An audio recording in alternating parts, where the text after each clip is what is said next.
আসসালামু আলাইকুম। আশা করি আমরা সবাই ভালো আছি। আজকে আমি যে টপিকটা নিয়ে আলোচনা করব সেটা হচ্ছে যে কমপ্লিমেন্ট সিস্টেম। প্রথমে আমরা এসে দেখি যে কমপ্লিমেন্ট সিস্টেমটা কী কী নিয়ে তৈরি। ঠিক আছে? কমপ্লিমেন্ট সিস্টেমটা হচ্ছে যে সিরিজ অফ প্রোটিন, অনেকগুলো প্রোটিন নিয়ে এই সিস্টেমটা তৈরি। সাধারণত অনেকে বলে 20টা অথবা অনেকে বলে 20টারও বেশি প্রোটিন দিয়ে সাধারণত কমপ্লিমেন্ট সিস্টেমটা তৈরি। এই প্রোটিনগুলোর নামই কমপ্লিমেন্ট। হ্যাঁ, তো এখন জানি যে এগুলোর সোর্সগুলো কি। এটা হচ্ছে মেইন সোর্স হচ্ছে যে প্রথম হচ্ছে লিভার। ঠিক আছে, লিভার হচ্ছে প্রধান সোর্স, কিন্তু পাশাপাশি কিছু ম্যাক্রোফেজ থেকেও কমপ্লিমেন্ট সিনথেসিস হতে পারে। আবার গ্যাস্ট্রিক বা যে জিআইটি মিউকোসা থেকেও কমপ্লিমেন্ট আসতে পারে।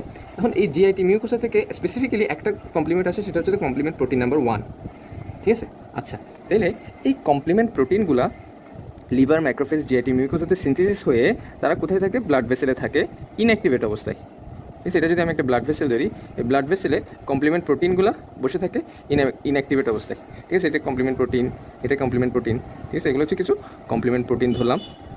এগুলো ব্লাডে ইনঅ্যাক্টিভেট অবস্থায় থাকে, কিন্তু যখন কোনো ইনফ্লামেশন প্রসেস হয় বা বডিতে কোনো মাইক্রো অর্গানিজম ঢুকে সেটা ইফেক্ট দেখায়, তখন এই কমপ্লিমেন্ট সিস্টেমগুলো অ্যাক্টিভেট হয়। এবং এদের অ্যাক্টিভেশনের জন্য 3টা পাথওয়ে আমরা পড়বো। একটা একটা করে আমি ইনশাল্লাহ আলোচনা করার চেষ্টা করবো। তাহলে আসেন, সাপোজ আমি ধরলাম একটা ব্যাকটেরিয়া আমাদের বডিতে এন্ট্রি করলো। এটা একটা ব্যাকটেরিয়া এন্ট্রি করলো। তো এই ব্যাকটেরিয়া যখন বডিতে এন্ট্রি করে, এই ব্যাকটেরিয়া এগেনস্ট একটা ইমিউন রেসপন্স হবে। কীরকম সেটা? ইট মিনস এই ব্যাকটেরিয়াকে ম্যাক্রোফেজ এনগালফ করবে, ম্যাক্রোফেজ স্মল পার্টিকেলে কনভার্ট করবে। দেন এই ম্যাক্রোফেজ এই ব্যাকটেরিয়ার যে এপিটপস সেগুলোকে টিসেলের কাছে নিয়ে প্রেজেন্ট করলে টিসেলের মাধ্যমে বিসেল অ্যাক্টিভেট হবে। বিসেল অ্যাক্টিভেশনের মাধ্যমে লাস্ট যে প্রোডাক্ট প্লাজমাসেল থেকে অ্যান্টিবডি তৈরি হবে। সাপোজ অ্যান্টিবডি এই ব্যাকটেরিয়ার এগেনস্ট এখন তৈরি হয়ে গেল। এখন আমরা জানি যে এখন বডিতে তো শুধুমাত্র একটা ব্যাকটেরিয়া না, আরও ব্যাকটেরিয়া আছে না? তো ওই অ্যান্টিবডিগুলো সেই ব্যাকটেরিয়ার এগেনস্টে কাজ করবে। তো আমরা জানি ব্যাকটেরিয়ার যে সারফেস, সেই সারফেসে ব্যাকটেরিয়ার কিছু ইমিউনোজেনিক মলিকুল থাকে। ইট মিনস পুরো ব্যাকটেরিয়াটা ইমিউনোজেনিক না, শুধুমাত্র এই স্মল পার্টিকেলগুলো যেগুলো ইমিউন রেসপন্স করতে পারে, এবং সেগুলো হচ্ছে যে অ্যাপিটপ। ঠিক আছে, আচ্ছা, এবং ওই প্লাজমা সেল থেকে অ্যাক্টিভেট হওয়া কি আছে? Antibody, Y shape structure. তো অ্যান্টিবডির এই পোর্শনটা হচ্ছে অ্যান্টিবডি বাইন্ডিং সাইট, আর এটা হচ্ছে এফসি পোর্শন যে কোনো সেলের সাথে লাগে। আর অ্যান্টিজেন বাইন্ডিং সাইট, এটা হচ্ছে অ্যান্টিজেন বাইন্ডিং সাইট, যেটা যে কোনো অ্যান্টিজেনের সাথে বাইন্ড করবে। তাহলে আসুন দেখি, তাহলে এই অ্যান্টিবডিগুলো এখন কী করবে? তারা বডিতে যেই ব্যাকটেরিয়ার এগেনস্টে তৈরি হয়েছে, সেই ব্যাকটেরিয়ার এগেনস্ট যে অ্যাপিটপ মলিকুলগুলো আছে, সেই অ্যাপিটপ মলিকুলগুলোতে গিয়ে লাগবে। তো সাধারণত এই যে অ্যান্টিবডিগুলো আছে, সেই অ্যান্টিবডির যে এফসি পোর্শনটা ইনঅ্যাক্টিভেট থাকে। যখনই এই অ্যান্টিবডিটা অ্যাপিটপ মলিকুলের সাথে লাগে, তার এফসি পোর্শনটা অ্যাক্টিভেট হয়। ঠিক আছে, এফসি পোর্শনটা অ্যাক্টিভেট হওয়ার দরকারটা কি? কারণ হচ্ছে যে অ্যান্টিবডি যখন ইনঅ্যাক্টিভেট অবস্থায় থাকে, এটার সাথে কমপ্লিমেন্ট বাইন্ড করতে পারে না। তাহলে কমপ্লিমেন্ট অ্যাক্টিভেশনের জন্য অ্যান্টিবডির যে এফসি পোর্শন, সেটা অ্যাক্টিভেশন হতে হয়। আচ্ছা, তাহলে এখানে এই ঘটনাগুলো ঘটতেছে, ইট মিনস এখানে ইনফ্লামেশন হচ্ছে। সুতরাং ইনফ্লামেশন হলে ইনফ্লামেটরি সাইডে যে ব্লাড ভেসেলগুলো আছে, সেগুলো ভ্যাসোডাইলেশন হবে, ভাস্কুলার পারমিবিলিটি বেড়ে যাবে। ইট মিনস ভ্যাসোডাইলেশন হলে এন্ডোথেলিয়ামগুলোর যে স্পেসটা, সেই স্পেসটা খালি হয়ে যাবে। এই যে কমপ্লিমেন্ট প্রোটিনগুলো, সেগুলো কোথায় চলে আসবে? ইনফ্লামেশন এরিয়াতে চলে আসবে। ইনফ্লামেশন এরিয়াতে এসে তার কাজ কি? তার কাজ হচ্ছে যে অ্যান্টিবডির যে এফসি পোর্শনটা আছে, সেই এফসি পোর্শনের সাথে লাগবে। এখন একটা কোয়েশ্চেন হতে পারে যে নর্মালি আমাদের যে প্লাজমা, সেখানে কি অ্যান্টিবডি নাই? নর্মাল প্লাজমাতে আমরা জানি অ্যান্টিবডি থাকে, কিন্তু তখন অ্যান্টিবডি কমপ্লিমেন্ট ইন্টারাকশন হয় না কেন? কারণ আমি এই যে বললাম এফসি পোর্শনটা ইনঅ্যাক্টিভেট অবস্থায় থাকে প্লাজমাতে, এটা যখনই অ্যান্টিজেনের সাথে বাইন্ড করবে তখন অ্যাক্টিভেট হবে। তাহলে এখন ধরলাম অনেকগুলো কমপ্লিমেন্ট প্রোটিন বাইরে চলে আসলো, এবং এই অ্যান্টিবডি মলিকুলের সাথে একটা কমপ্লিমেন্ট প্রোটিন লাগবে। সেই কমপ্লিমেন্ট প্রোটিনটা হচ্ছে যে প্রথমে যেটা লাগে, সেটা হচ্ছে যে C1, অর্থাৎ কমপ্লিমেন্ট নাম্বার 1 প্রোটিন। সে কী করবে? এই অ্যান্টিজেন মলিকুলের সাথে বাইন্ড করবে, অ্যান্টিবডির সাথে বাইন্ড করবে এফসি পোর্শনে। এই C1 যখন এফসি পোর্শনে বাইন্ড করে, তখন সে তার আরও ফ্রেন্ড, অর্থাৎ আরও কমপ্লিমেন্ট প্রোটিনকে সে ডাক দিলে কী হবে? সেই কমপ্লিমেন্ট প্রোটিনগুলো অ্যাক্টিভেট হবে। যতগুলো ইনঅ্যাক্টিভেট প্রোটিন আছে, সবগুলো আস্তে আস্তে কী হওয়া শুরু করবে? অ্যাক্টিভেট হওয়া স্টার্ট করবে। তো C1 এর পর অ্যাক্টিভেট যেই কমপ্লিমেন্ট সাব ইউনিটটা হয়, সেটা হচ্ছে C4। ঠিক আছে, সেটা হচ্ছে যে কি? C4। তাহলে এটা আমরা ধরতে পারি C4। এখন আরেকটা বিষয় আমাদের জানা লাগবে, কিছু কিছু কমপ্লিমেন্ট প্রোটিন আছে যেগুলোর 2টা সাব ইউনিট থাকে। যেমন আমি C4 যদি আঁকি, যে এটা একটা C4 আঁকলাম, আমি ধরলাম এটা একটা C4, এটা হচ্ছে C4, এটার একটা কী সাব ইউনিট আছে? বি সাব ইউনিট আছে, স্মল বি। আরেকটা সাব ইউনিট আছে কি? সেটা হচ্ছে যে এটা ধরলাম আরেকটা সাব ইউনিট, এটা হচ্ছে ছোটো এ সাব ইউনিট। ঠিক ঠিক আছে, দুইটা সাব ইউনিট। তো এরকম অবস্থায় একটা কমপ্লিমেন্ট সিস্টেম ইনঅ্যাক্টিভেট অবস্থায় থাকে, অর্থাৎ দুইটা সাব ইউনিট যখন লাগানো থাকে, যখনই তারা অ্যাক্টিভেট হয় এ সাব ইউনিটটা আলাদা হয়ে যায়, বি সাব ইউনিটটা আলাদা হয়ে যায়। তাহলে আমি বললাম যে C1 C4কে অ্যাক্টিভেট করে, it means a R B পোর্শনটা আলাদা হয়ে যাবে। কোন পোর্শনটা কমপ্লিমেন্ট সিস্টেমের সাথে থাকে? এটা হচ্ছে বি পোর্শনটা। আর এ পোর্শনটা কোথায়? এ পোর্শনটা কোথায় মানে অন্য সাইডে চলে যায়, ইনফ্লামেশন সাইড থেকে দূরে সরে যায়। এটা হচ্ছে C4A। ঠিক একইভাবে C4 যখন অ্যাক্টিভেট হয়, C4 কী করে, তার সাথে আরেকটা প্রোটিনকে, অর্থাৎ আরেকটা কমপ্লিমেন্ট প্রোটিনকে অ্যাক্টিভেট করে। সেই কমপ্লিমেন্ট প্রোটিনটা হচ্ছে C2। ঠিক একইভাবে C2 এরও দুইটা সাব ইউনিট আছে, C2 বিটা থেকে যাবে আর C2 এটা দূরে সরে যাবে। এরপরে এই যে দুইটা মলিকুল, এই দুইটা প্রোটিন একসাথে যখন হয় তখন এরা একটা এনজাইমের মতো কাজ করে। এই দুইটা প্রোটিন কী করে, আরেকটা কমপ্লিমেন্ট প্রোটিনকে অ্যাক্টিভেট করে, সেটা হচ্ছে যে C3। C3 এরও দুইটা পোর্শন আছে, তাহলে অ্যাক্টিভেট কোনটা? C3B থাকবে, আর C3A কোথায় চলে যাবে? অন্য সাইডে চলে যাবে। এগুলোর ফাংশন আছে, এগুলো আমি পরে বলবো। আপাতত এতটুকু আমরা দেখি যে প্রথমে কমপ্লিমেন্ট সিস্টেমটা কীভাবে কাজ করে সেটা দেখি। তাহলে এই যে C3 অ্যাক্টিভেট হলো, এখন যেহেতু এই দুইটা মলিকুল মিলে C3কে ইনঅ্যাক্টিভেট থেকে অ্যাক্টিভেট ফর্মে কনভার্ট করছে, এজন্য এই যে জিনিসটা এটাকে বলা হয় C3 কনভার্টেজ, এনজাইমের মতো কাজ করে C3 কনভার্টেজ। এটা থেকে ইম্পর্টেন্ট কোয়েশ্চেন হয় যেটা, C3 কনভার্টেজ কী হয়? C4B প্লাস C2B, এটাকেই বলা হয় C3 কনভার্টেজ। হ্যাঁ, আচ্ছা, এরপরে কী হয় দেখুন, এই তিনোটা মলিকুল মিলে, এখন এই তিনোটা মলিকুল মিলে কী করে, আরেকটা প্রোটিনকে অ্যাক্টিভেট করে, সেটা হচ্ছে যে C5B। C5A কোথায় চলে যাবে? দূরে চলে যাবে। ঠিক আছে, তাইলে এই যে দেখুন C4B, C2B, C3B একসাথে C5কে অ্যাক্টিভেট করছে, মানে কনভার্ট করছে। তো এই যে এই তিনোটাকে একসাথে বলা হয় C5 কনভার্টেজ। ঠিক আছে, তাহলে এই যে C5 অ্যাক্টিভেট হলো, এরপরে C5 একে C6কে অ্যাক্টিভেট করে, C7কে অ্যাক্টিভেট করে, C8কে অ্যাক্টিভেট করে এবং C9কে অ্যাক্টিভেট করে। মানে যখনই 5 অ্যাক্টিভেট হয়ে যায়, সে আস্তে আস্তে C6, 7, 8, 9কে অ্যাক্টিভেট করে। এদের কোনো সাব ইউনিট নাই। এখন যেই জিনিসটা এখন জানা দরকার সেটা হচ্ছে যে এই পোর্শনটা C5B থেকে শুরু করে এই পোর্শনটা, হ্যাঁ, এই পোর্শনটা হচ্ছে যে একটা ইম্পর্টেন্ট নাম আছে। এই সবগুলোকে একসাথে বলা হয় যে মেমব্রেন অ্যাটাক কমপ্লেক্স, MAC নামে ডাকা যায়। এই মেমব্রেন অ্যাটাক কমপ্লেক্স নাম থেকেই বোঝা যায় এরা অ্যাটাক করবে কাকে? মেমব্রেনকে। কীরকমভাবে মেমব্রেন? সাপোজ মনে করেন এই জিনিসটা একটা মিসাইলের মতো, একটা রকেটের মতো, একটা গুলির মতো, একটা বুলেটের মতো অংশ, যেটার কি আছে, একটা পয়েন্টেড পোর্শন আছে। তাহলে এই মেমব্রেন অ্যাটাক কমপ্লেক্সটা এই কমপ্লিমেন্ট সিস্টেম থেকে আলাদা হয়ে কী করবে? এটা মেমব্রেনের উপর পড়ে যাবে।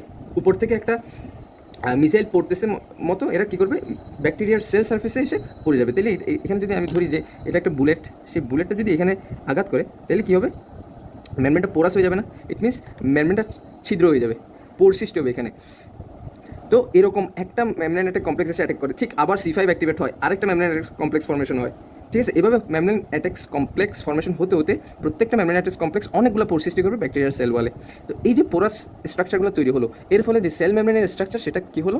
ডিগ্রেডেড হয়ে গেলো। তো এখন আমরা জেনারেল ব্যাকটেরিওলজি পড়ার সময় পড়লাম যে সেল মেমব্রেনের একটা ইম্পর্টেন্ট ফাংশন হচ্ছে যে ইট প্রিভেন্টস অসমোটিক ব্রাস্ট। ইট মিনস ব্যাকটেরিয়ার এখানে অসমোলারিটি বেশি, যখনই এখানে খালি জায়গা পায় বাইরে থেকে ফ্লুইড ব্যাকটেরিয়ার ভিতরে ঢুকতে পারে, কিন্তু সেল মেমব্রেন এটা এই ফ্লুইডগুলো ঢুকতে বাধা প্রকাশ করে। কিন্তু এখন মেমব্রেন অ্যাটাক্স কমপ্লেক্স ফর্মেশন হয়ে কী করতেছে? সেল মেমব্রেনটাকে পোরাস করে দিচ্ছে। পোরাস করে দেওয়ার ফলে কী হচ্ছে? ফ্লুইড ঢুকতেছে, সল্ট ঢুকতেছে, এগুলো কী করবে? ব্যাকটেরিয়াকে সোয়েল আপ করে ব্যাকটেরিয়াকে ব্রাস্ট করে মেরে ফেলবে। ইট মিনস কিল। শেষ পর্যন্ত ব্যাকটেরিয়াটা কিল হয়ে যাবে। এভাবে কমপ্লিমেন্ট সিস্টেম বডির ডিফেন্সে হেল্প করে। ঠিক আছে, তাহলে এটা হচ্ছে একটা মেমব্রেন অ্যাটাক কমপ্লেক্স। তাহলে এখান থেকে কী কী কোয়েশ্চেন আসবে, এবং এই পাথওয়েটা যেভাবে এই যে পাথওয়ে কমপ্লিমেন্ট অ্যাক্টিভেশনের পাথওয়ে, একটা থেকে একটা অ্যাক্টিভেট, এই পাথওয়েটাকে বলা হয় ক্লাসিক্যাল পাথওয়ে। কেন? কারণ এটা ক্লাসিক। দেখেন, এক থেকে শুরু করে কিছুটা সিরিয়াল ব্রেক হলেও এটা C1 দিয়ে শুরু হয়েছে। ক্লাসিক্যালি এটা আস্তে ধীরে অ্যাক্টিভেট হয়েছে সিরিয়াল বাই সিরিয়াল, এই জন্য এটাকে বলা হয় ক্লাসিক্যাল পাথওয়ে। এখন এখান থেকে ইম্পর্টেন্ট জিনিস যেটা আমাদের জানা লাগবে, ইম্পর্টেন্ট কী কী জিনিস জানা লাগবে সেটা যদি আপনাদেরকে একটু বলে দিই, তাহলে দেখুন এই যে ক্লাসিক্যাল পাথওয়ে হওয়ার জন্য 1 নম্বর পয়েন্ট কি? 1 নম্বর পয়েন্ট অবশ্যই একটা অ্যান্টিবডি লাগবে। ঠিক আছে না? একটা অ্যান্টিবডি লাগবে। 2 নম্বর কথা কি, যে যেহেতু অ্যান্টিবডি লাগে, এই রেসপন্সটা হতে তাড়াতাড়ি হবে না দেরি হবে বলেন তো? অবশ্যই দেরি হবে। কেন? একটা ব্যাকটেরিয়া ঢোকার পরে সেই ব্যাকটেরিয়ার এগেনস্টে হিউমোরাল রেসপন্স, হিউমোরাল ইমিউনিটি হয়েছে, প্রথমে টি সেল অ্যাক্টিভেট, টি সেল থেকে বি সেল, বি সেল থেকে প্লাজমা, প্লাজমা সেল থেকে অ্যান্টিবডি। তাহলে এই অ্যান্টিবডি প্রোডাকশন হচ্ছে টাইম লাগছে না? অ্যান্টিবডি প্রোডাকশন হওয়ার পরে ক্লাসিক্যাল পাথওয়েটা হয়েছে, it means it time consuming, time লাগে, ঠিক আছে? অ্যাক্টিভেট হতে অবশ্যই টাইম লাগে, অর্থাৎ লেট অ্যাক্টিভেশন হয়। 3 নাম্বার, এটা হচ্ছে একটা অ্যাকিউয়ার্ড ইমিউনিটি। অ্যাকিউয়ার্ড, বডিতে ব্যাকটেরিয়া ঢুকে বডি নিজে অ্যান্টিবডি তৈরি করছে, অ্যান্টিবডি তৈরি করে দেন এটাকে পাথওয়েটাকে অ্যাক্টিভেট করছে, সুতরাং এটা অ্যাকিউয়ার্ড ইমিউনিটি। 4 নাম্বার পয়েন্ট হচ্ছে যে এখানে C3 কনভার্টেজকে C4b এবং C2b, C4b প্লাস C2b, এটা হচ্ছে C3 কনভার্টেজ। C5 কনভার্টেজকে এখানে C4b plus C2b plus C3b, এই যে এই তিনটা মিলে C5 কনভার্টেজ, ঠিক আছে? আর এখানে লাস্ট ইকুয়েশনটা সেটা হচ্ছে যে মেমব্রেন ল্যাটিস কমপ্লেক্স কি 5b plus C6 plus C7 plus C8 C9, এগুলো সবগুলো মিলে মেমব্রেন ল্যাটিস কমপ্লেক্স ফর্মেশন করে। আচ্ছা, তো এভাবে কমপ্লিমেন্ট সিস্টেম, এটা একটা প্রক্রিয়া, মেমব্রেন ল্যাটিস কমপ্লেক্স ফর্মেশন করে ব্যাকটেরিয়াকে কিল করার, এটা একটা প্রক্রিয়া। এরপরে নেক্সট আরেকটা প্রক্রিয়া আছে যেভাবে ব্যাকটেরিয়াগুলো কিল হয়। কীরকম দেখুন, এই যে C3b ফর্মেশন হওয়ার পরে সেটা একটা প্রক্রিয়া, আমি বললাম যে 5b কে অ্যাক্টিভেট করে মেমব্রেন ল্যাটিস কমপ্লেক্স তৈরি করবে, সেটা আরেকভাবে হেল্প করে। এই C3b মলিকুলটা অপসোনিন হিসেবে কাজ করে, খুব ইম্পর্টেন্ট একটা টপিক অপসোনিন। অপসোনিন জিনিসটা কি, হুইচ ইনহ্যান্স ফ্যাগোসাইটোসিস, মানে ফ্যাগোসাইটোসিসকে বাড়ানো বা অ্যাক্টিভেট করা বা ফ্যাগোসাইটোসিসে হেল্প করা। কেন অপসোনিন হিসেবে কাজ করে সেটা যদি বলতে যাই, এই দেখুন C3b, ঠিক আছে? এই C3bর জন্য ম্যাক্রোফেজে, এটা যদি একটা ম্যাক্রোফেজ ধরি, ম্যাক্রোফেজের মধ্যে কিছু রিসেপ্টর থাকে এরকম, এই রিসেপ্টর হচ্ছে C3 বাইন্ডিং, C3b এর জন্য রিসেপ্টর। তাহলে খেয়াল করুন, এটা হচ্ছে ম্যাক্রোফেজ, ঠিক আছে? তাহলে এই C3b যখন অ্যাক্টিভেট হয় এভাবে, এই C3b কী করে এই ম্যাক্রোফেজের গায়ে লাগে, ইট মিনস C3b, আর এখানে হচ্ছে ব্যাকটেরিয়াটা, ঠিক আছে? এখন C3b রিসেপ্টরের সাথে লাগলো, তো এই ম্যাক্রোফেজ এখন এই পুরো ব্যাকটেরিয়াকে আস্তে আস্তে এনগালফ করে ভেতরে নিয়ে যাবে এবং ব্যাকটেরিয়াকে ডিগ্রেডেশন করবে। তাহলে নর্মালি ম্যাক্রোফেজ কিন্তু ব্যাকটেরিয়াকে কিল করে, কিন্তু সেই প্রসেসটা স্লো। তো অপসোনিন যেই প্রোডাক্টগুলো সেগুলো হচ্ছে যে ফ্যাগোসাইটোসিসকে আরও এনহ্যান্স করে, নর্মালের চেয়ে আরও অনেক স্পিডে ফ্যাগোসাইটোসিস করতে হেল্প করে ম্যাক্রোফেজকে, ঠিক আছে? ম্যাক্রোফেজ। এরপর আরেকটা জিনিস আসে, সেটা হচ্ছে যে যেটা জানা লাগবে আমাদের, যে ক্লাসিক্যাল পাথওয়েতে যেই অ্যান্টিবডি, আমরা জানি যে অ্যান্টিবডি লাগে, এটা আমরা বললাম না একটু আগে যে অ্যান্টিবডি লাগবে অবশ্যই। এখন অ্যান্টিবডির মধ্যে কোন অ্যান্টিবডিগুলো লাগবে, স্পেসিফিক্যালি IgG এবং IgM। IgM এর দুইটা পার্ট আছে, একটা হচ্ছে মনোমার যেগুলো বিসেল রিসেপ্টরে থাকে, আরেকটা হচ্ছে প্যান্টামার যেগুলো প্লাজমাতে থাকে। আচ্ছা, এখানে যেটা ইম্পর্টেন্ট আমি বলার জন্য এই টপিকটা আনলাম, সেটা হচ্ছে এই যে IgG, এই IgGটাও কিন্তু অপসোনিন হিসেবে কাজ করে। কীরকম, এই যে মনে করেন সাপোজ আমি এখানে একটা ব্যাকটেরিয়া আঁকলাম, এই ব্যাকটেরিয়ার গায়ে অ্যাপিটপ আছে, এই অ্যাপিটপের সাথে ধরলাম এটা একটা IgG মলিকুল এসে লাগলো। এই IgG এর যে FC পোর্শন, এই FC পোর্শনের জন্য আমরা ম্যাক্রোফেজের যখন স্ট্রাকচার পড়ছিলাম তখন দেখবো যে ম্যাক্রোফেজের গায়ে এখানে IgG এর FC পোর্শনের জন্য রিসেপ্টর থাকে এখানে একটা। তাহলে এই IgG এসে কী করে, সাপোজ এটা ব্যাকটেরিয়া, এই IgGগুলো এই FC পোর্শনের সাথে লাগে, দেন ম্যাক্রোফেজ কী করে এই ব্যাকটেরিয়াটাকে এনগালফ করে ভেতরে নিয়ে যায়, দেন ব্যাকটেরিয়াটাকে কিল করে ফেলে, ঠিক আছে? তাইলে আমরা একদম শর্টকাটে যদি এখন বলি, আমি অ্যান্টিবডি কীভাবে কিল করতে পারে, একটা পাথওয়ে হচ্ছে যে মেমব্রেন ল্যাটিস কমপ্লেক্স, আরেকটা পাথওয়ে হচ্ছে যে C3bকে অপসোনিন হিসেবে কাজ করে, আরেকটা পাথওয়ে হচ্ছে IgG নিজেও অপসোনিন হিসেবে কাজ করে, এভাবে ব্যাকটেরিয়াকে সে কিল করতে পারে। এরপরে আমি যেটা এখন বলবো সেটা হচ্ছে যে ক্লাসিক্যাল পাথওয়ে শেষ, আরও দুইটা পাথওয়ে আছে, এর মধ্যে এখন আরেকটা আলোচনা করবো। সাপোজ ক্লাসিক্যাল পাথওয়েতে আমরা বলছিলাম যে প্রথমে অ্যান্টিবডিও প্রডিউস করতে হবে, ইট মিনস অ্যাকোয়ার্ড ইমিউনিটি, এটা হিউমেরাল যে রেসপন্স, হিউমেরাল মেডিয়েটেড ইমিউনিটির পরে ক্লাসিক্যাল পাথওয়েটা অ্যাক্টিভেট হয়। তাহলে এটা তো অনেক লং টার্ম, মানে দেরি হয় অ্যাক্টিভেশন হতে। তাহলে এতক্ষণ পর্যন্ত কমপ্লিমেন্ট সিস্টেম বসে থাকবে না, অবশ্যই অন্য আরেকটা পাথওয়ে আছে যেখানে কমপ্লিমেন্ট সিস্টেম তাড়াতাড়ি অ্যাক্টিভেট হতে পারে, সেটা আমরা দেখবো। বললাম এটা একটা ব্লাড ভেসেল, এখানে অনেকগুলো কমপ্লিমেন্ট প্রোটিন আছে। সাপোজ একটা ব্যাকটেরিয়া ঢুকলো, হ্যাঁ, এই ব্যাকটেরিয়াতে আমরা জানি gram negative bacteria, specifically gram negative ব্যাকটেরিয়াতে কিছু মলিকুল থাকে, তাদের আউটার মেমব্রেনের পার্ট সেটা হচ্ছে যে লিপিড পোর্শন বা এন্ডোটক্সিন বলি আমি, হ্যাঁ এন্ডোটক্সিন। এই ব্যাকটেরিয়াগুলো বডিতে ঢোকার সাথে সাথে এই হিউমেরাল ইমিউনিটি হওয়ার আগে সেল মিডিয়েটেড ইমিউনিটির মাধ্যমে এটাকে কিন্তু ডিস্ট্রয় করা যায়। কীরকম, এই যে এন্ডোটক্সিনগুলো আছে, এন্ডোটক্সিন অথবা ভাইরাসের ক্ষেত্রে, ফাঙ্গাসের ক্ষেত্রে এন্ডোটক্সিক লাইক সাবস্টেন্স যেগুলো আছে সেগুলো কমপ্লিমেন্ট প্রোটিনকে অ্যাক্টিভেট করতে পারে। কীরকম, তাহলে এই যে এন্ডোটক্সিন মলিকুলগুলো, এই মলিকুলগুলোর সাথে প্রথমে লাগবে হচ্ছে যে একটা কমপ্লিমেন্ট প্রোটিন, সেই কমপ্লিমেন্ট প্রোটিনটা হচ্ছে C3b প্রথমে, C3b। C3b আরেকটা কমপ্লিমেন্ট প্রোটিনকে অ্যাক্টিভেট করবে, সেটা কি? সেটা হচ্ছে যে বি ফ্যাক্টর বলি আমরা, বি ফ্যাক্টর। তাহলে এই বি ফ্যাক্টরের দুইটা পোর্শন আছে, একটা হচ্ছে ছোটো বি আর একটা হচ্ছে এ পোর্শন। এ পোর্শনটা কী হবে? দূরে সরে যাবে। এই যে দুইটা মিলে কি করবে? এই দুইটা মিলে আবার C3কে অ্যাক্টিভেট করবে। ইট মিনস আবার C3কে অ্যাক্টিভেট করবে। এটার কয়টা পোর্শন? দুইটা পোর্শন, একটা হচ্ছে C3b, C3a দূরে সরে গেল। তাহলে এটাকে আমরা কী বলবো বলেন? তাহলে এখন এখানে এটাকে বলবো C3 কনভার্টেজ, ঠিক আছে? এরপরে আসেন এই তিনটা মলিকুল একসাথে এখন কী করবে? C5কে অ্যাক্টিভেট করবে। C5-এর কয়টা পোর্শন আছে? দুইটা পোর্শন, C5b, C5a দূরে সরে যাবে। C5b কী করবে? C6, C7, C8 এবং শেষ পর্যন্ত C9। এটা কী করলো? মেমব্রেন ল্যাটিক্স কমপ্লেক্স ফর্মেশন করলো। তারা কী করবে? মেমব্রেনের গায়ে মেমব্রেনকে অ্যাটাক করে মেমব্রেনকে পোরাস করে দিবে, ফ্লুইড ঢুকে অসমোটিক ব্রাস্টে এটা মারা যাবে। তাহলে এখান থেকে ইম্পর্টেন্ট জিনিস কী লাগবে? যে দেখুন, এটা কিন্তু ব্যাকটেরিয়া ঢোকার সাথে সাথেই এটা এই সিস্টেমটা অ্যাক্টিভেট হয়েছে, অ্যান্ডোটক্সিনের গায়ে লেগে কমপ্লিমেন্ট সিস্টেম অ্যাক্টিভেট হয়েছে। সুতরাং এটাকে আমরা বলতে পারবো ইনেট ইমিউনিটির পার্ট, ইমিউনিটি। নাম্বার 2 হচ্ছে যে এটা হচ্ছে র্যাপিডলি অ্যাক্টিভেশন হয়। ইনেট ইমিউনিটি অবশ্যই র্যাপিড অ্যাক্টিভেশন হবে। নাম্বার 3 হচ্ছে যে অ্যান্টিবডি লাগে না, ক্লাসিক্যাল পাথওয়েতে অ্যান্টিবডি লাগতো। নাম্বার 4 হচ্ছে যে অ্যান্ডোটক্সিন লাইক সাবস্টেন্স দিয়ে এটা অ্যাক্টিভেট হয়, ঠিক আছে? নাম্বার 5 হচ্ছে যে এখানে C3 কনভার্টেজ কারা? এই যে দুইটা C3b প্লাস BB, এটা হচ্ছে C3 কনভার্টেজ। নাম্বার 6 হচ্ছে যে এখানে C5 কনভার্টেজ কারা? C3b, হ্যাঁ, BB প্লাস আবার C3b, এটা হচ্ছে C5 কনভার্টেজ। আর মেমব্রেন ল্যাটিক্স কমপ্লেক্স সেম, ম্যাক, এটা হচ্ছে C5b থেকে 6, 7, 8, 9 এগুলো। এবং এই পাথওয়েটার নাম কি? যেহেতু ক্লাসিক্যাল পাথওয়ে, অল্টারনেটিভ আরেকটা পাথওয়েতে এটা অ্যাক্টিভেশন হচ্ছে, এই জন্য এটার নাম হচ্ছে যে অল্টারনেটিভ পাথওয়ে। এখান থেকে আমাদের কী কী জানা লাগবে? এটা অ্যাক্টিভেশন শুরু হয় কি দিয়ে? C3b দিয়ে, হ্যাঁ। এবং তারপরে কি? BB, তারপর কি? আবার C3b। এখানে C3 কনভার্টেজ কারা? C5 কনভার্টেজ কারা? মেমব্রেন ল্যাটিক্স কমপ্লেক্স কারা? এর কোন ধরনের ইমিউনিটি? এদের রেসপন্সটা তাড়াতাড়ি হয় নাকি আসতে হয়? ক্লাসিক্যাল পাথওয়ের সাথে এটার ডিফারেন্স কোথায়? ঠিক আছে, এটা আমাদের জানা লাগবে। এছাড়া আমি আরেকটা জিনিস বলে দিই, এই যে মেমব্রেন ল্যাটিক্স কমপ্লেক্স ফর্মেশন করতে হবে তা না। আমি একটু আগে বলেছি C3b অপশন হিসেবে কাজ করে, এতটুকু পর্যন্ত হয়ে সেটা ম্যাক্রোফেসের গায়ে গিয়ে লেগে ম্যাক্রোফেস এনগালফমেন্টের মাধ্যমে এই ব্যাকটেরিয়াকে ডিস্ট্রয় করতে পারে, ঠিক আছে? এরপরে আমরা নেক্সট পাথওয়ে নিয়ে আলোচনা করব। এরপরে আরেকটা পাথওয়ে হচ্ছে যে ধরুন এটা একটা ব্যাকটেরিয়া, কিছু ব্যাকটেরিয়ার গায়ে দেখা গেছে বা কিছু ইমিউনোজেন এর গায়ে দেখা গেছে যে ম্যানান নামে কিছু প্রোটিন থাকে। এটার নাম কি? ম্যানান প্রোটিন। এবং ব্লাডের মধ্যে এই ম্যানেনের সাথে বাইন্ড হওয়ার জন্য কি আছে? ম্যানেন বাইন্ডিং ল্যাকটিন প্রোটিন, ঠিক আছে? এটা মনে করেন এটা একটা প্রোটিন, যেটা এটার নাম হচ্ছে যে ম্যানেনের সাথে বাইন্ড করে এরকম একটা ল্যাকটিন প্রোটিন, ঠিক আছে?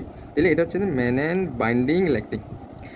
তো ব্যাকটেরিয়া যখন প্রবেশ করে তখন ব্যাকটেরিয়া ইনফ্লামেশন হয়, এটা এই প্রোটিনটা প্লাজমা থেকে বেরিয়ে চলে আসে ইনফ্লামেশন সাইটে এসে ম্যানেন বাইন্ডিং ল্যাকটিনটা ম্যানেন প্রোটিনের সাথে বাইন্ড করে। এই ম্যানেন প্রোটিন যখন অ্যাক্টিভেট হয় সেটা কী করে? কমপ্লিমেন্ট সিস্টেমকে অ্যাক্টিভেট করা শুরু করে। কোন কমপ্লিমেন্ট প্রোটিনকে অ্যাক্টিভেট করবে এরা হচ্ছে যে C4 কে অ্যাক্টিভেট করবে। এবং C4-এর এখানে থাকবে C4b, কোথায় চলে যাবে? দূরে সরে যাবে। এরপর C4 আগের মতো একদম ক্লাসিক্যাল পাথওয়ের মতো বলুন, C4 কাকে অ্যাক্টিভেট করবে? C4 অ্যাক্টিভেট করবে C2bকে, এবং C2a সেটা মানে দূরে সরে যাবে। এরপর C2 আমরা একটু আগে পড়ছি ক্লাসিক্যাল পাথওয়েতে এই দুইটা মিলে কি এনজাইম ফরমেশন করে? C3 কনভার্টেজ, তাই না? C3 কনভার্টেজ এটা কি অ্যাক্টিভেট করবে? C3কে অ্যাক্টিভেট করবে। C3 এর দুইটা পোর্শন আছে, C3a দূরে সরে যাবে। C3 যখন একবার অ্যাক্টিভেট হয় এটা ম্যাক্রোফেজের সাথে লেগে এনগালফমেন্টও হেল্প করতে পারে, অথবা সে মেমব্রেন ল্যাটিক্স কমপ্লেক্স ফর্মেশন করতে পারে। কীরকম? C5a দূরে সরে যায়, C5b, C6, C7, C8, C9। এরা মেমব্রেন ল্যাটিক্স কমপ্লেক্স ফর্মেশন করে, মেমব্রেনে অ্যাটাক করে মেমব্রেনকে পোরাস করে দেয়, অসমোটিক ব্রাস্টে হেল্প করে। এটা হচ্ছে যে দেখুন এটার নাম অনুসারে এটার নাম হচ্ছে যে ল্যাকটিন পাথওয়ে। কেন ল্যাকটিন পাথওয়ে? কারণ এটা ল্যাকটিন প্রোটিন অ্যাক্টিভেশনের মাধ্যমে এই পাথওয়েটা স্টার্ট হচ্ছে, এই জন্য এটার নাম হচ্ছে ল্যাকটিন পাথওয়ে। তাহলে আমি এখন তিনটা পাথওয়ে একদম সংক্ষেপে বলবো। আচ্ছা, এই পাথওয়ের ক্যারেক্টারিস্টিক হচ্ছে যে এটাও ইনেট ইমিউনিটি, ঠিক আছে? এটা ব্যাকটেরিয়া ঢোকার সাথে সাথে অ্যাক্টিভেট হতে পারতেছে, অ্যান্টিবডি লাগে না, এই জন্য এটা কি? Innate immunity. নাম্বার 2 হচ্ছে যে র্যাপিড নাকি স্লো? র্যাপিড, ইনেট যেহেতু, ঠিক আছে? এটা কী দিয়ে প্রোটিন হয়? ম্যানান দিয়ে অ্যাক্টিভেট হয়। আর বাকিগুলো সেম। C3 কনভার্টেজ কোনটা? আচ্ছা, আবার এটাকে কী বলা হয়? এটাকে বলা হয় C5 কনভার্টেজ, ঠিক আছে? কারণ C5কে অ্যাক্টিভেট করতেছে। এখানে মেমব্রেন ল্যাটিক্স কমপ্লেক্সই, এগুলো আমাদের জানা লাগবে। তাইলে আমি এখন সংক্ষেপে তিনটা তাইলে আমি কি সংক্ষেপে একদম বলবো যে কমপ্লিমেন্ট অ্যাক্টিভেশনের পাথওয়ে কয়টা? তিনটা পাথওয়ে। একটা হচ্ছে ক্লাসিক্যাল, যেটা C1 দিয়ে শুরু হয়, তারপরে C4B, তারপর C2B, তারপর C3, তারপর হচ্ছে C5, 6, 7, 8, 9 এভাবে কাজ করে। এটা হচ্ছে যে কোন ইমিউনিটি, অ্যাকোয়ার্ড ইমিউনিটি। এখানে কি লাগে? অ্যান্টিবডি লাগে, এবং এটা লেট। এই দুটো হচ্ছে C3 কনভার্টেজ, এই তিনটা হচ্ছে C5 কনভার্টেজ। তারপরে হচ্ছে যে একটা অল্টারনেটিভ পাথওয়ে আছে। অল্টারনেটিভ কেন বলতেছে? কারণ এটা অ্যান্টিবডি দিয়ে কাজ করে না, C1 থেকে স্টার্ট হয় না। এটা কী দিয়ে কাজ করে? এন্ডোটক্সিন দিয়ে অ্যাক্টিভেট হয়। এন্ডোটক্সিন কাকে অ্যাক্টিভেট করে? প্রথমে C3B কে। C3B কার সাথে লাগবে? BB এর সাথে। আবার এটা হচ্ছে C3 কনভার্টেজ, সুতরাং C3B আবার অ্যাক্টিভেট হবে। এটা হচ্ছে C5 কনভার্টেজ, C5, 6, 7, 8, 9 ম্যামনাইটিস কমপ্লেক্স ফর্মেশন করে ব্যাকটেরিয়া কিল করবে। এটা তারপরে হচ্ছে যে ল্যাকটিন পাথওয়ে। কেন ল্যাকটিন পাথওয়ে? কারণ এখানে যে ম্যানান প্রোটিন আছে, ম্যানান প্রোটিনের সাথে ল্যাকটিন প্রোটিনটা লাগবে। তারপরে C4 কে অ্যাক্টিভেট করবে, অর্থাৎ C4B, C2B। এটা C3 কনভার্টেজ, C3 কে অ্যাক্টিভেট করবে, C3B, এই তিনোটা মিলে C5, তারপর 6, 7, 8, 9 ম্যামনাইল অ্যাটাক কমপ্লেক্স ফর্মেশন করে ব্যাকটেরিয়াকে কিল করবে। এখন আমি আলোচনা করব এই যে আমরা এই পাথওয়েটা আমরা বললাম, এটা বলুন তো কোন পাথওয়ে? অ্যান্টিবডি দেখছেন, ক্লাসিক্যাল পাথওয়ে হয়ে যাবে। তাইলে সাপোজ ধরলাম এটা ক্লাসিক্যাল পাথওয়ে অ্যাক্টিভেশন হওয়ার পরে আমি বললাম যে এই কিছু মলিকুল, এই মলিকুলগুলো কি দূরে সরে যায়। এর মধ্যে স্পেসিফিক্যালি C3 এবং C5A এই দুইটার কাজ আমাদের অবশ্যই জানা লাগবে, বাকিগুলো দরকার নেই। এই দুইটা কী কাজ করে দেখুন। এগুলো যে অ্যাওয়ে হলো, অর্থাৎ দূরে সরে গেছে। দূরে কোথায় গেছে? এরা ব্লাড ভেসেলের পাশে যায়, কানেকটিভ টিস্যুতে যায়। আমরা জানি কানেকটিভ টিস্যুতে একটা মেজর একটা সেল আছে, সেই সেলটা কি? সেই সেলটা হচ্ছে মাস সেল, এবং মাস সেলের মধ্যে কী আছে? হিস্টামিন, তাই না? মাসেলের মধ্যে কী আছে? হিস্টামিন। এবং এই মাস সেলে কি C5 এর জন্য রিসেপ্টর আছে, C3A এর জন্য রিসেপ্টর আছে। তো তারা কি যায়? কানেক্টিভ টিস্যুতে গিয়ে C5A মাসেলকে অ্যাক্টিভেট করে, C3A মাসেলকে অ্যাক্টিভেট করে। তো ঘটনা কী ঘটে? এরা হিস্টামিন রিলিজ করে দেয়। হিস্টামিন রিলিজগুলো কাজ করবে কোথায়? ব্লাড ভেসেলের উপর। It means more vasodilation, vasodilation বাড়াই দিবে। ফ্লুইড অথবা কমপ্লিমেন্ট প্রোটিন এগুলোকে কোথায়? বের করে দিতে সাহায্য করবে। ইট মিনস ইনফ্লামেটরি রেসপন্সটাকে, ইনফ্লামেশনটাকে তারা কী করবে? আরও অ্যাগ্রেভেট করবে, হেল্প করবে ইনফ্লামেটরি রেসপন্স হতে। তাহলে ইম্পর্টেন্ট জিনিস খেয়াল করবেন, C3A, C5A এরা কিন্তু ব্লাড ভেসেল থেকে ফ্লুইড বের করে নিয়ে আসতেছে, ঠিক আছে? তাহলে এটা ইনফ্লামেশন দরকার, এই জন্য ফ্লুইড বাইর করতেছে, এটা আমার বডির জন্য ভালো হচ্ছে। সামহাও যদি কমপ্লিমেন্ট সিস্টেম এমনি বডিতে অ্যাক্টিভেট হয়ে যাওয়ার কোনো ডিজিজ হয়, তাহলে কিন্তু এটা আবার খারাপ, বডি থেকে ফ্লুইড লস হচ্ছে। তাহলে খেয়াল করুন, এরা হিস্টামিন রিলিজের মাধ্যমে কী করতেছে? ফ্লুইড বাইর করে ফেলতেছে। আমরা জানি অ্যানাফাইলেকটিক শকে ঠিক একই ধরনের ঘটনা ঘটে, যে হিস্টামিন বেড়ে যায়, যার কারণে ফ্লুইড লস হয়, এডেমা হয়, হাইপোভলিমিক কন্ডিশন হয়। তাহলে যেহেতু এই দুটাও এরকম একই রকমের কন্ডিশন করতেছে, এই জন্য এই দুইটাকে একসাথে অনেক সময় বলা হয় অ্যানাফাইলোটক্সিন। কেন বলে? কারণ এটা নর্মালি ইনফ্লামেশন হলে করলে সমস্যা নেই, কিন্তু এটা যখন ইনফ্লামেশন ছাড়া অ্যাক্টিভেট হয়ে কাজগুলো করে, তখন সেটাকে অ্যানাফাইলেক্সিস করে, এবং এই জন্য এদেরকে বলা হয় অ্যানাফাইলোটক্সিন। আচ্ছা, এটা হচ্ছে দুইটার কম্বিনেশন। এরপরে আলাদা আলাদা কাজও আছে। কীরকম? যেমন আমি বলছিলাম টি সেল বি সেলকে অ্যাক্টিভেট করে, তাই না? বি সেল থেকে প্লাজমা প্লাজমা থেকে শেষ পর্যন্ত অ্যান্টিবডি। তো এই বি সেলের গায়ে C3A এর জন্য কিন্তু রিসেপ্টর থাকে। এই যে C3A, এটা কী করে? বিসেল গায়ে গিয়ে লাগলে বিসেল ফার্দার অ্যাক্টিভেশন হয়, ফার্দার এটা স্টিমুলেট হয়, প্লাজমা সেল স্টিমুলেট হয়, বেশি অ্যান্টিবডি তৈরি হয়, বেশি ইমিউনিটিতে হেল্প করে। আবার C5A একটা ক্যামোট্যাক্সিস হিসেবে কাজ করে। কীরকম? নিউট্রোফিল। আমরা জানি নিউট্রোফিলে কয়টা লোব? 3টা লোব, ঠিক আছে? 3টা লোব। নিউট্রোফিল কিন্তু এখানে কিন্তু নিউট্রোফিলের গায়ে C5 এর জন্য রিসেপ্টর আছে। তো C5A কী করে? নিউট্রোফিলকে অ্যাট্রাকশন করে, ইট মিনস